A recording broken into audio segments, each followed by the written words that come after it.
안녕하세요. 반갑습니다. 웰다잉TV 몰입니다. 오늘은 제가 이 웰다잉 공부를 시작하게 된 계기에 대해서 한번 또 말씀드려 보도록 하겠습니다. 그래서 제가, 저도 죽는 게 너무 무서웠고요. 그러다 보니까 이제 죽음이란 게 무엇인지 너무 궁금하더라고요. 그래서 이제 대학교에 가서 열심히 공부를 했습니다. 죽음에 관한 생사학에 관한 공부를 했는데 이 죽는 걸 책으로만 배우니까 잘 모르겠더라고요. 그럼 어디서 더 배울 수 있을까 하다가 어디를 찾아갔냐면 이제 호스피스에 가서 이제 자원봉사를 하기 시작했습니다. 그래서 이제 호스피스는 이제 말기 암 환자분들이 마지막에 편안하게 돌아갈 수 있게끔 도와드리는 곳을 이제 호스피스라고 하죠. 그래서 이제 이 대학교 시절 때 호스피스에서 같이 자원봉사를 하게 됐는데요. 그때 자원봉사를 하던 도중에 어느 날 이 교회 권사님 한 분이 들어오셨어요. 교회 권사님은 간암 말기셨고 병원에서는 더 이상 치료가 어렵다. 그러면 뭐하러 쓸데없이 병원에서 치료받고 있어. 난 안 아프게 잘 마무리했으면 좋겠어. 이렇게 해서 이제 호스피스에 오셨죠. 근데 호스피스에 오시면 맨 처음 뭐 하냐면요. 이 진통제 맞습니다. 이 마약성 진통제를 맞아요. 그러니까 일반 진통제는 더 이상 듣지 않으니까 마약성 진통제로 최대한 안 아프게 해드립니다.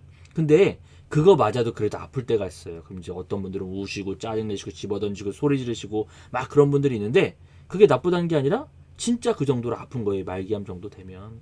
근데 이 권사님은 그렇게 아프시면 뭐 하시냐면 꼭 무릎 꿇고 기도를 하신다든지 묵상을 하신다든지 성경책을 읽으신다든지 이런 분이신 거예요. 그래서 제가 그걸 보면서 야, 사람이 어떻게 아픈데도 저렇게 흐트러짐 없이 단아할 수 있을까? 정갈할 수 있을까? 굉장히 놀랬던 기억이 있습니다. 그래서 아주 소녀 같고 단아하고 정갈하신 그런 분이셨습니다.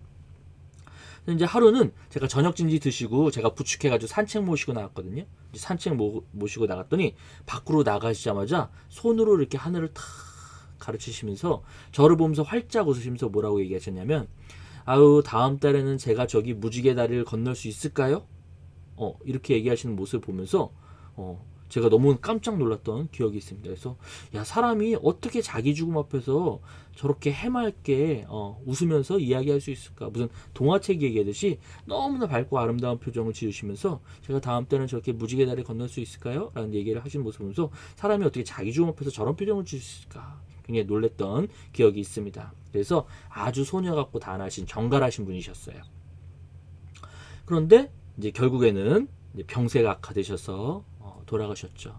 소천하셨죠. 이제 하느님 품 안에 안기셨습니다. 그렇게 이제 돌아가셨는데 이런 말씀 드리면 좀 그렇지만요. 돌아가실 때도 아주 이쁘게 돌아가셨어요. 주무시듯이 편안하게 입꼬리도 웃는 것처럼 살짝 올라가서 아주 곱고 편안하게 탁 돌아가셨습니다. 그때 이제 제가 돌아가시는 이 권사님이 이제 발 마사지를 해드렸는데 그때 처음 느꼈던 것 같아요. 어떤 온기는 이 손끝에서부터 이 발끝에서부터 아 이분이 정말 진짜 이제 돌아가시고 있구나 그런 것들이 손끝에서 정말 느꼈던 그런 기억이 있습니다. 그렇게 해서 이제 어쨌든 그래도 아주 곱고 편안하게 돌아가셨습니다. 그렇게 돌아가셨는데 이 어머니의 임종을 지켜보기 위해서 이제 아드님이 옆에 와 계셨어요. 그래서 제 딴에는 이 아드님을 조금 위로해드리고 싶었나 봅니다. 그래서 이제 아드님께 위로의 말씀을 건넸습니다. 어머니께서 편안하게 하느님 품 안에 안기신 것 같습니다. 라고 말씀드렸더니 이 아드님께서 저한테 한 말씀을 딱 해주셨는데요. 제가 그 얘기를 듣는 순간에 망치로 뭐를 한데 쾅 맞은 것 같았습니다. 그래서 이 권사님께서 이 아드님께서 뭐라고 얘기하셨냐면 저희 어머니는요 사실 때도 그렇게 사셨어요. 우는 사람 있으면 눈물 닦아주시고 힘든 사람 있으면 안아주시고 없는 사람 있으면 나눠주시고 저희 어머니는 사실 때도 그렇게 사셨어요. 하고 얘기를 듣는 순간 제가 망치로 머리를 한데 쾅 맞은 것 같았습니다. 근데 이거 별 얘기 아니잖아요. 그쵸? 그냥 우리 엄마 좋은 사람이었다 착한 일 많이 했다 이 얘기인데 저는 이 얘기가 너무나 큰 충격으로 들리면서 그동안 제가 찾아다니고 공부하고 생각하고 배웠던 것들이 한꺼번에 싹 정리가 되면서 깨닫게 된 사실은 뭐냐면 죽음이란 게 무엇인지 궁금해서요. 사람 어떻게 죽는지 궁금해서 찾아다니면서 봤더니 사람 어떻게 죽냐면요. 사람은 살아온 모습 그대로 죽음을 맞이한다는 겁니다. 사람은 살아온 모습 그대로 죽음을 맞이한다.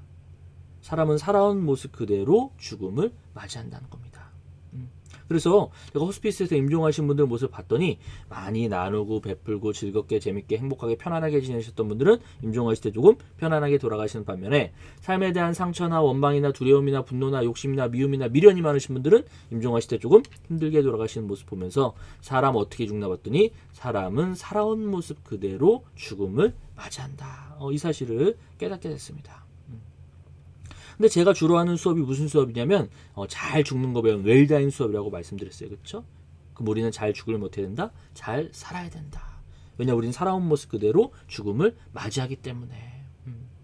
그래서 이 자원봉사의 계기가 이 권사님과의 만남이 사실 제가 이렇게 웰다잉 공부를 할 수 있는 웰다잉 강사를 할 수 있는 제 인생을 바꿔놓은 그런 아주 결대적인 순간이 되었습니다. 이 계기를 통해서 제가 이 권사님의 가르침을 마음에 품고서 죽음은 곧 삶이구나. 이런 것들을 이제 공부를 하기 시작된 거죠.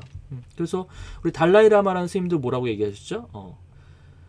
평화로운 죽음을 희망한다면 우리의 삶 속에서 평화를 일구어야 된다. 이렇게 사람들은 평화롭게 죽기를 바라고 우리의 삶이 폭력으로 가득 차 있거나 성냄, 집착, 공포 같은 감정으로 크게 혼란스럽다면 평화롭게 죽을 수 없음 또한 자명한 일이다. 죽음을 평온하게 맞이하고자 한다면 올바르게 사는 법을 배워야 된다. 이분 역시도 살아온 모습 그대로 죽음을 맞이한다는 얘기를 하고 계시고요. 우리 테레사 스님은 뭐라고 얘기하시죠? 죽음이 무엇인지 안다면 죽음을 두려워하지 않을 것입니다. 죽어간 사람은 좀 더 좋은 일을 했어야 하는데 라는 식의 자책을 하기도 합니다. 우리는 그가 살아왔던 방식 그대로 죽어가는 사례를 볼 수 있다. 죽음은 삶의 계속이고 완성이다. 이렇게 얘기를 하고 계신 거죠. 그러니까 우리 천주교든 기독교든 불교든 다 뭐라고 얘기한다? 너 살아온 모습 그대로 죽음을 맞이한다. 그럼 너 지금 어떻게 살고 있냐? 이런 것들을 이제 우리한테 물어보고 있는 거죠. 그렇죠? 근데 우리 어르신들 돌아가시는 모습 보면요. 평생 농사만 짓던 할머니는 돌아가시기 전날까지도요. 집안에 송아지 태어날 거 걱정하다 돌아가셨고요. 농사일만 짓다 보니까 돌아가시기 전날까지도 애비야 집에 송아지 태어났니? 이 걱정 안부 물어보시고 다음날 돌아가셨고요. 마지막까지 살아온 모습 그대로 돌아가신 거고요. 그럼 고스톱 치는 거 참 좋아하시는 할머니는요. 돌아가시기 전날까지도 친구들 다 불러놓고 고스톱 치다 돌아가셨어요. 야 죽을 때는 죽더라도 내가 고스톱이나 한 판 치고 죽자. 그래서 고스톱 치고 다음날 돌아가셨어요. 그러니까 이게 나쁘다는 게 아니라 뭐죠? 자기가 살아온 모습 그대로 죽음을 맞이한다는 거죠. 근데 먹는 거 참 좋아하시는 아버님 한 분 계세요. 제처럼 지금 맛있는 식당 다니는 게 취미셨어요. 그런데 이 할아버지 위암 말기로 위 다 잘라내고서 병원에 입원하셔서 뭐 하셨냐면요. 리모컨 쥐고서 하루에 8시간씩 먹는 방송만 보셨어요. 나도 빨리 나서 저 회에다 소주 한잔 해야 되는데 어디 가면 소고기 진짜 잘하는 집 있는데 저기 저 식당 진짜 맛있는데. 그래서 이 할아버지 돌아가실 때 어떻게 돌아가셨냐면요. 리모컨 쥔 채로 TV 틀어놓은 채로 돌아갔습니다. 그러니까 이게 나쁘다는 게 아니라 뭐죠? 자기가 살아온 모습 그대로 죽음을 맞이한다. 이거죠. 그 다음에 우리 어떤 아드님께서요. 엄마 돌아가시고 난 다음에 엄마 유품 정리하려고 집에 가봤더니 이 김치 냉장고를 열어봤더니요. 김치 냉장고에 김치가 끄득끄득 하더래요. 그리고 김치통마다 자기 새끼들 이름 다 써놨대요. 나 죽으면 내 새끼들 김치 못 먹는다고 아프시동 하나 탁 담가놓고 돌아가신 거예요. 그러니까 자제분들이 이제 그걸 보고 너무나 이제 그 엄마의 사랑에 뭉클해가지고 이제 펑펑 눈물을 흘렸던 거죠. 그러니까 이분조차도 이분은 뭐죠? 엄마의 모습으로 살다가 엄마의 모습으로 돌아가신 거죠. 그다음 우리 작년에 우리 한원주 의사 선생님 뉴스에도 신문에도 아주 크게 보도가 됐죠. 94살까지 평생 환자를 진료하다 돌아가신 한원주 의사 선생님이셨고요. 딱 94살까지 이렇게 다 이렇게 진료 보시고 돌아가시기 한 달 전까지 다 진료 보시고 한 달 아프시고 딱 돌아가셨다고 하시더라고요. 그다음에 마지막으로 딱 이런 말 3마디 남기셨대요. 힘내, 가을이다, 사랑해. 그러니까 이분조차도 의사의 모습으로 살다가 의사의 모습으로 돌아가신 게 아닐까라는 생각들이 좀 듭니다. 그다음에 탤런트 백남봉 씨는 이제 돌아가시기도 난 다음에 이제 아내분이 TV에 나와서 이런 얘기를 하셨는데 중환자실에서 인공호흡기를 꽂고 생사의 경계로 오가던 남편이 면회 시간이면 오른손 손가락을 미세하게 움직였대요. 연이틀 그 모습을 본 부인이 펜을 손에 쥐고 종이를 깔아줬더니 삐뚤빼뚤 겨우 5글자를 썼는데 뭐라고 썼냐? 여보 사랑해. 이렇게 5글자를 썼다라고 합니다. 그러니까 이분조차도 이제 삶의 모습이고 죽음의 모습이 아니었을까라는 생각들을 해봅니다. 그다음에 이제 호스피스에서 이런 사례가 있어요. 임종 사례인데 그동안 감사했다고 수녀들과 간호사들에게 씩씩하게 거수경례하며 감사했습니다. 하늘나라에서 만나요. 라고 힘차게 외치고 떠난 아저씨 계셨고요. 선물이라며 우리들 손에 사탕 한 개씩을 쥐어주고 떠난 40대 아줌마. 젊었을 때 한가락했었다며 돌아가시기 전날 의사 선생님과 간호사, 수녀들에게 숨을 헐떡이면서도 각각 노래 한 자락씩 불러주고 떠난 60대 아줌마, 자녀들 모두 불러놓고 한 사람 한 사람 축복해주며 떠난 80대 할아버지, 54년 만에 남편한테 꽃다발 선물 받았다고 너무나 행복하게 떠난다던 70대 할머니, 30년 원수를 지낸 부부, 부자간에 화해하고 서로 껴안고 용서하며 가슴 안에서 커다란 돌덩어리 하나를 버렸다고 엉엉 울며 떠난 50대 아저씨, 생전 엄마의 존재를 몰랐던 고아 청년이 봉사자 아주머니를 부여잡고 엄마 엄마 엄마 외치며 눈을 감았던 고아 청년, 뭐 이런 사례들이 있는 거죠. 이런 죽음의 모습을 통해서 사실은 삶의 모습들이 보이는 거죠. 왜냐? 살아온 모습 그대로 죽음을 맞이하기 때문에. 자, 그래서 이제 제가 오늘 이야기 마무리 드리고 싶은 건 뭐냐? 사람은 어떻게 죽나 궁금해서 찾아내면서 봤더니 사람은 살아온 모습 그대로 죽음을 맞이한다. 그래서 죽음은 곧 삶이다.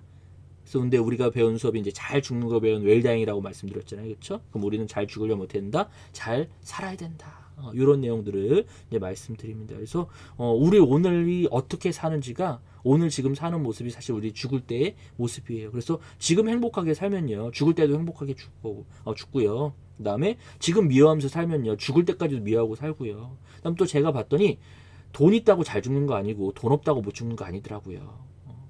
그러니까 돈 있는 집안에서도 마지막까지 연명치료 때문에 재산들 때문에 막 가족들끼리 분열하고요. 돈 없는 집안에서도 서로 화목하게 부모님을 사랑하는 모습들을 보여드리면서 마지막 배웅해드리는 모습도 있더라고요. 그래서 우리가 어떻게 죽을지는 곧 뭐에 따라 달려있다? 어떻게 사는지에 따라 달려있다. 그러니까 우리는 죽음을 통해서 이 생의 삶을 잘 살아야 된다. 이런 얘기들을 저는 수업 시간에 이제 같이 나누고 있습니다. 그래서 어쨌든 제가 이제 그 자원봉사를 했던 계기가 제 인생을 이렇게 바꿔놨던 계기가 됐고요. 그다음에 또 제가 이 공부를 계속 할 수 있었던 계기가 되지 않았나 싶습니다. 네, 이렇게 해서 오늘 이제 제가 그 웰다잉 공부를 시작하게 된 그 삶의 계기에 대해서 말씀드렸고요. 그러면 이제 다음 영상 때 또 다른 내용들로 다시 한번 또 찾아뵙도록 하겠습니다. 오늘 영상 시청해 주셔서 감사하고요. 항상 말씀드리지만 구독과 좋아요, 알림 설정 해주시면 제가 영상 만드는 데 큰 도움이 됩니다. 네, 오늘 영상 봐주셔서 감사합니다. 그럼 저는 다음 영상에서 다시 찾아뵙도록 하겠습니다. 저는 웰다잉TV 웰다잉 플래너 모리였습니다. 고맙습니다.